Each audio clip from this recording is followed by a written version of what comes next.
Hey guys, Anthony, 4x4 Diesel. This one is, should I buy the extended warranty? Should I buy the extended warranty? I got a letter from Toyota. Should I buy the extended warranty?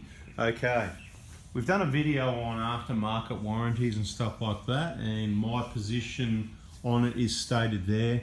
And I've mentioned throughout information in videos, posts and that sort of thing over the years about extended warranties. Now there's a few different perspectives, positives and negatives, and ways to look at it. So I'm going to give you all those different perspectives, and I'm going to try and get it done in 5 or 10 minutes. Hopefully I won't take I'll do my best to not take longer than 10 minutes. So you've got a Toyota that's, well, look, it used to be a 3-year warranty. So this is the first problem. So you used to have a 3-year warranty, and your extended warranty was maybe another 3 years, you know, proper factory Toyota warranty. So let's firstly be clear. In this video, we're talking about the genuine, proper Toyota extended warranty that covers the car, same as if it was under the normal warranty, not some aftermarket warranty of other brands and types, of which in general we don't like for the reasons stated in that video. And that's a video, I think I'm driving, so you get a bit of scenery, whatever. This is, someone's contacted me, and I've had it before, and people have made the mistake. There you go, here's your hint. People have made the mistake buying that extended warranty. Now, let me explain to you like this. Depends what year your vehicle is. For example, this one here, 2019, comes with a 5-7 year warranty, so it's pretty long already, so it's already included in the price, if you know what I mean. It's kind of like insurance. And just have a think about this point. Toyota are doing the insurance on their own cars, really. So they're taking the money, and it's quite a chunk in a lot of cases. What is it, a couple of grand? So you tell me, how much is it? $2,000?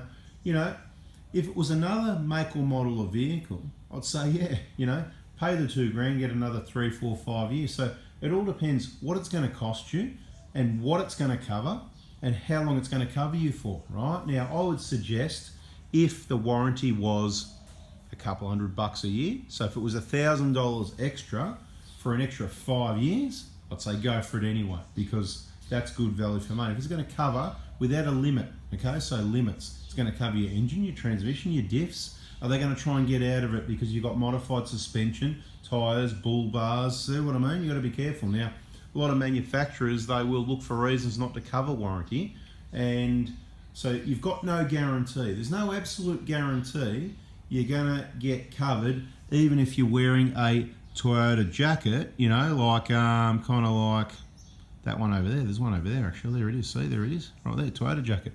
Anyway, even if you're wearing your Toyota jacket, if your vehicle's stock standard, you've probably got a very good chance you're going to be covered. But if you've done modifications, which a lot of people have, adding lift kits and tyres and bull bars and this, that, there's things there that they do, I guarantee you they do. And sometimes, in fairness, you know, I don't know whether they're going to blame fuel system problems. You've got an extra fuel filter, or you've got a catch can and whatever. Some people are concerned about adding extra fuel filters for those reasons, and this video is not about that.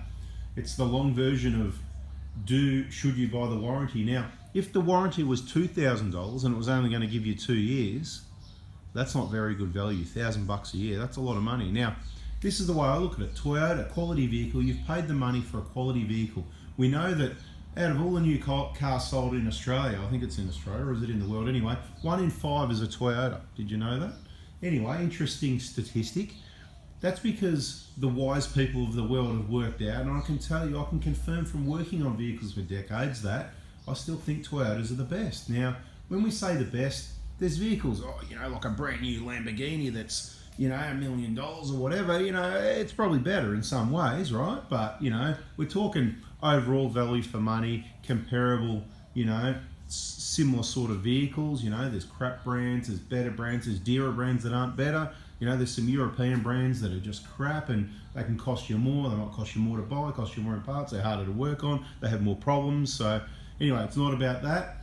Just reminding you, you've got a Toyota that doesn't have problems. Now, when you do have some things, it is wear and tear. Like, let's bring injectors up, for example, because at the end of the day, people are worried about spending the money on their injectors. Now, you may get them under extended warranty, even though, in my opinion, it's not a problem with the injectors. There never has been, and they shouldn't be covered under warranty because there's not a problem with the injector. It's either a problem with the fuel that's gone through it, which is insurance, Or, and you got to be careful how you do that, or they're old, wear and tear. They're just old and worn. The car's done 152, 300. They're wear and tear items, okay? They're not going to last the life of the engine. They're not. They might work for the life of the engine. The engine might last for the life of the injectors with those injectors in it. You might be lucky.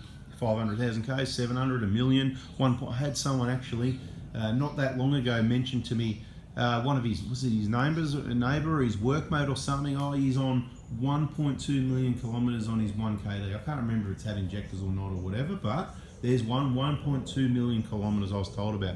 Can I guarantee you that that's true or not? No, not really, but I don't see any reason why not. Why one of my clients buying injectors would tell me that he's got a, I can't remember, mate at work or the neighbour or down the road or whatever it was, got a Hilux or whatever, 1.2 million Ks. I was pretty impressed with that. That's good. I haven't seen anything like that, guys. I've seen vehicles that around the 400,000 K range, in that range mainly. I've heard of a few over that, but what I've actually seen here at the Prado Hospital, 400,000, and you know what? Sometimes they're running well, sometimes they come in running like crap and they go out running well, and it's just things like all the usual maintenance, because it's been to general workshops that don't do the specific works and maintenance prevention these vehicles need. So it's all about looking after it right. They don't have problems then. The items you need to change are wear and tear items. For example, when your front wheel bearings get worn and noisy or get play in them, well, you may get them under warranty, but it's just a wear and tear item again. It's not a problem. When those front lower control arm bushes all split and crack and fall apart, again, it's wear and tear, and it's how you've treated the vehicle. There's not a problem with any of these components. They're just, some things get worn over time. And in this video, I'm going to answer another question. So at the start, I just said, so I haven't answered the question yet, but somebody else asked another question. At what point, and I'm just going to blend it into this one, so I'll do a separate video on this subject actually. At what point is the car getting too old and it's not worth it anymore? At what point is it really just a hobby and you're just keeping it to keep it and to do work on it? It's more of a hobby, but you still can't really rely on it and taking it away in remote places. And it's a really good question. So I'll do a separate video on that. Let's stick to the topic, because I've blown bloody 7 minutes already and I haven't actually spat out the answer, should I buy it? And that's because it's not a straight answer, guys. I can't just go, somebody wants to know, should I buy the extended warranty or not? No, you shouldn't. Because you're just going to, well, it's not giving you, and then you're going to say, and why? So I'm giving you all the reasons in the waffle, right? In the waffle's all the reasons, so sit tight, right? So it's got to be value for money. Here we've got a vehicle with quite a long warranty. That's the only way I'd own a vehicle with a DPF. It's risky, with a nasty EGR system that's bigger and badder than its predecessors, that are going to cake up the intake most likely, and think technology problems, right? Technology problems. You need long warranties, and lucky we had other manufacturers like Kia and Hyundai. I'm not saying they're any good, but their warranties are great. The way a brand gets itself into the market, it comes out and it's either got to be cheaper or it's got to be better. To get your name out there, you've got to do something. You've got to jump in a yellow dress and put the fan on and have it blowing up, and yeah, you got to get everyone's attention, or that yellow bikini or whatever the case may be. You've got to do something if you're going to get the attention. And what they did is long warranties, 7-year warranties, 8-year warranties, 10-year warranties, all the cap service, the free service, or the service is included for 5 years. All these things get all the tights, well, attention, right? So that's cool. If you need to save money, go and do that and go and get, all that stuff. But you know what?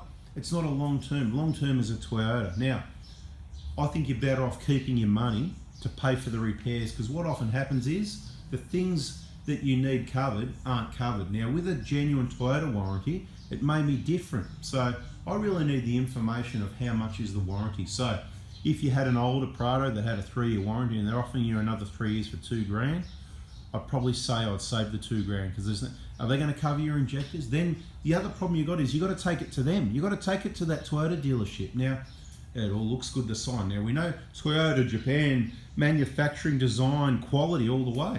Then it comes to TMCA, Toyota Motor Corporation Australia. Then they go to the dealers. What's TMCA like? What's the dealer like? Well, they're wearing the badge, but they're not Toyota in Japan. It's not the same. I don't care what anyone says. It's not the same, and you're in an environment that's out of control. It all comes down to that management, the general manager, the service manager, these sorts of people. And there's going to be good dealerships out there, and there's some really bad ones, and anything in between. And then you've got too many people there, too many Indians, and the chief doesn't really know what that Indian down there is doing. So you're locked in to getting your vehicle repaired to them. Do you want them to do? Would you want them to replace 2 injectors, not 4? You want them to do the injectors and not the pipes, or you want 2 injectors and the pipes? If you want the job done properly, you've got to get the right parts and you've got to go to the right people that can do the job right, so it's right and reliable for the next 10 years. So my answer is, there's no other big money to spend within any warranty period. So no, don't buy the warranty. Save your money, put it towards your injectors and your maintenance that needs to be done.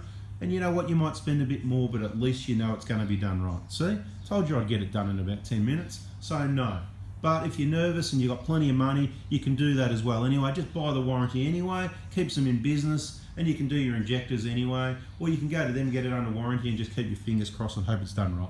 I think you got my drift. If you haven't already, don't forget to subscribe, turn the bell on, because we've got to answer to that other question. When do you sell the Prado? How long should you keep that for? Anyway, guys, thanks for watching. If you got something out of that, if that answers your question, please give us a thumbs up. Bada bing, bada boom, I'm out of here. See ya.